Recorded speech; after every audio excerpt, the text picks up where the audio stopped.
Welcome back to your Inside Track to Success. I'm your host, Stewart Kraintz, and we got another great episode for you today. But before we go ahead and get started, please be sure to like, subscribe, hit that little bell icon so you can get the updates when we do have new episodes. Currently, we are going every Wednesday with new content. However, that will be changing here in the next couple of months or so. Want to make sure you catch all the episodes, all the action, all the messages and learnings and potential epiphanies for you in your life. So be sure to like, subscribe wherever you get your podcasts and be able to sign up for notifications as well. So, want to kick it off. It's going to be me today. Have one more amazing message I want to share because I've been in the really interesting period of my life with a lot of growth, a lot of opportunities to push and challenge myself and just become a better version of who I am each and every day, not just as a coach, but as a human being, a husband, a father, and a citizen in the world. And I've shared recently on episodes about not letting our emotions control us, controlling what we can control, choosing the narrative, like choosing the interpretation around the narrative that we're telling ourselves for our lives. And I wanted to more or less complete the thought, complete the cycle on what we've been up to the last couple of weeks. And a couple of weeks ago, I told the story about a little girl named Esther who I had the pleasure of getting to teach in our Sunday school. Esther, if you recall, is the gal that had been asking me to dance. And amidst the chaos of a room of 15 kicking, screaming 2.5 and 3 year olds, Esther was this little girl that, through amidst it all, asked me to dance. Pulled out my phone. We played a little bit of music, started dancing the way a 3 year old girl would dance, which was more of an arrhythmic bounce than anything, not a lot of rhythm going on, but had fun, created joy. And more importantly, in that moment, I chose it.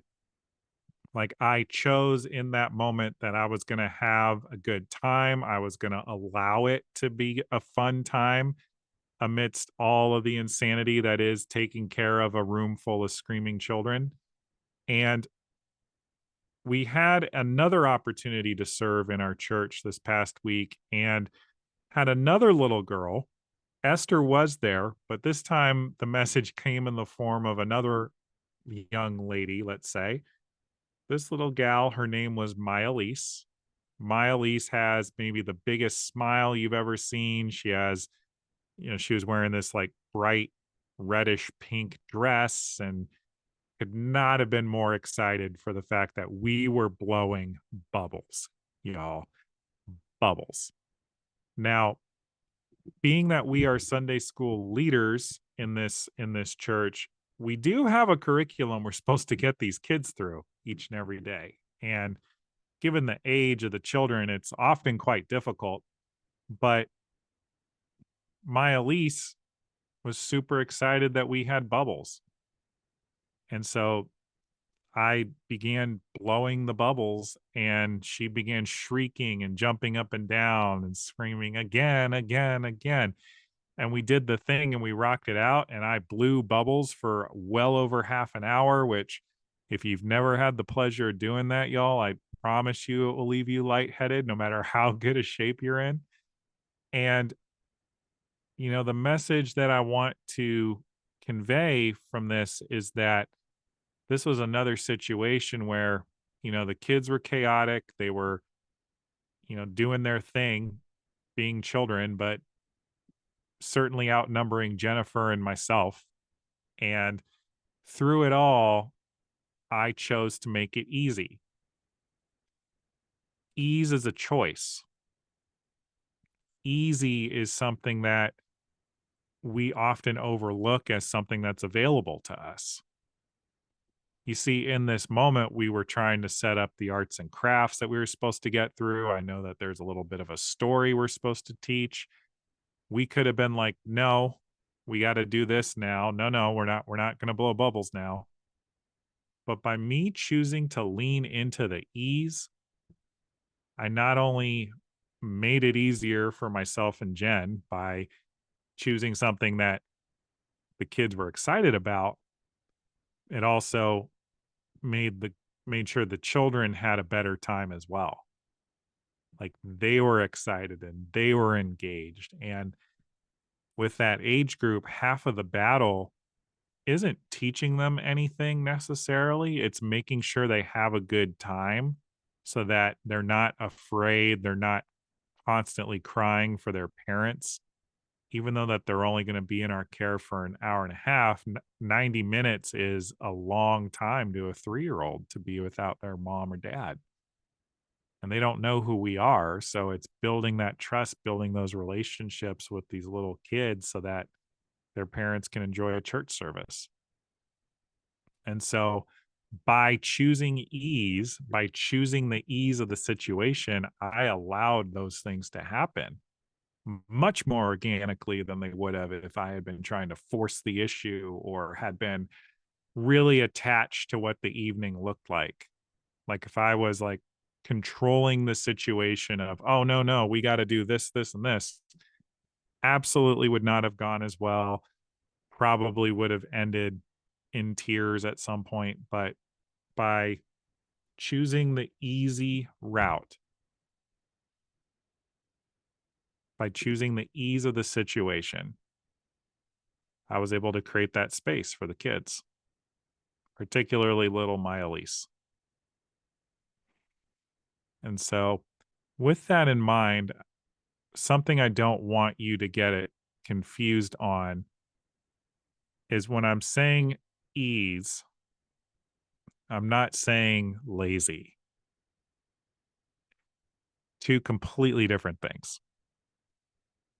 Ease is releasing the control, releasing the attachment to what it has to look like, and allowing the opportunities at hand to unfold for themselves and taking those opportunities as they arise. Being lazy would be just sitting off to the side on my phone and letting the kids run amok. We're not doing that. We're not doing that. And so, for those of you hearing this, maybe you can't relate to leading a small group of children through a Sunday school class, but maybe you can take a quick look at what are the areas in your life that you are making it more difficult than you need it to be because you're resisting the ease.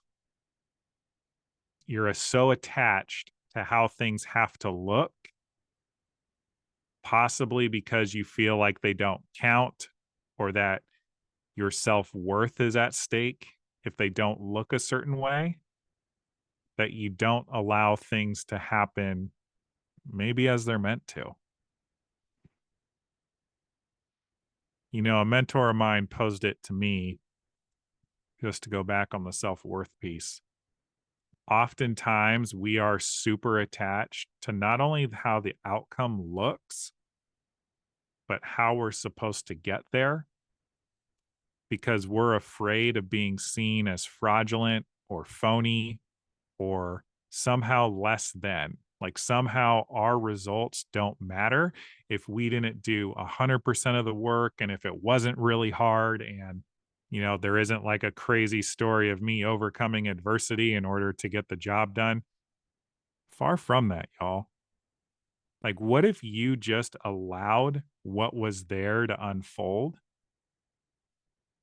and lean into it because maybe that's actually what's supposed to happen? What would that create in your life? More importantly, what opportunities are you missing because you're not taking them because of your attachment to things needing to be hard or things needing to look a certain way or things needing to feel a certain way? We often talk about the concept of have, do, be, when in reality, we want to be, do, have. We think that once I have a certain thing, a certain accomplishment, a certain relationship, I will then do whatever it is that I need to do. And in turn, I will then be whatever I want to be. When in reality, if we want to have the thing, we have to actually be the thing, be whatever it is that we want to create. So if you want to be a writer or be a musician or have a business or have an amazing relationship or be a father, be a mother, be a spouse, you get to show up in a way that's going to allow you to do the things necessary to actually have that intended outcome. And what I'm getting at with this, y'all, is that this actually requires a level of surrender, surrendering to what is and allowing it to be, allowing it to unfold in front of you. But so often we actually hold on to this notion of, oh, once I have this, I'll be able to blank. Oh, I really want this thing, but I can't until I have X or Y or Z. And this type of energy, this type of mindset actually limits our creativity, it limits our thinking, it limits our problem solving ability. And because of that, we show up angrier, more anxious, more resentful. Sometimes we show up with shame depending on the situation. And y'all, that doesn't help anybody in whatever's at stake. It definitely isn't helping you towards your goals and towards your aspirations. And so choosing the ease of the situation is definitely scary for a lot of us. Choosing the ease and the opportunities that are available and surrendering to what's possible. Again, ease and surrender is not being lazy. It's not letting go of what you fought so hard for. It's not giving up a piece of yourself. It's releasing control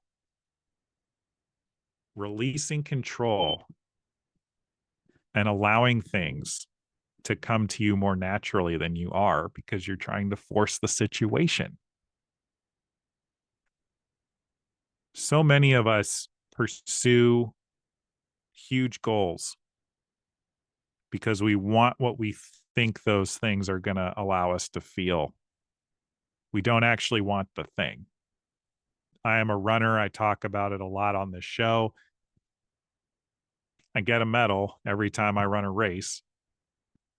Feels good for a couple of seconds. I love medal being handed to me, running my fingers over it. I love wearing it for an hour or so. But after that, y'all, it's over. It's done. It's on to the next thing. That quick hit, that quick high is gone. And before you know it, I'm looking for the next race.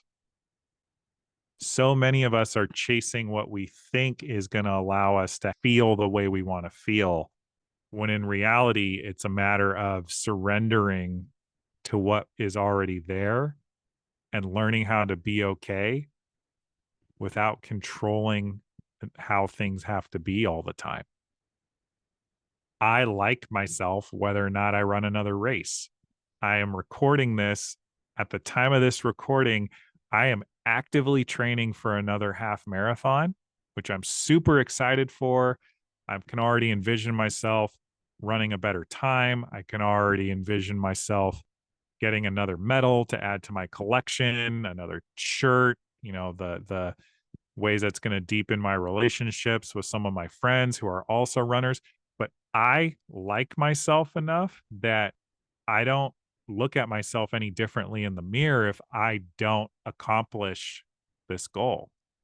If I, God forbid, knock on wood, get sick or something happens and I'm not able to do it, I don't change how I look at myself in the mirror.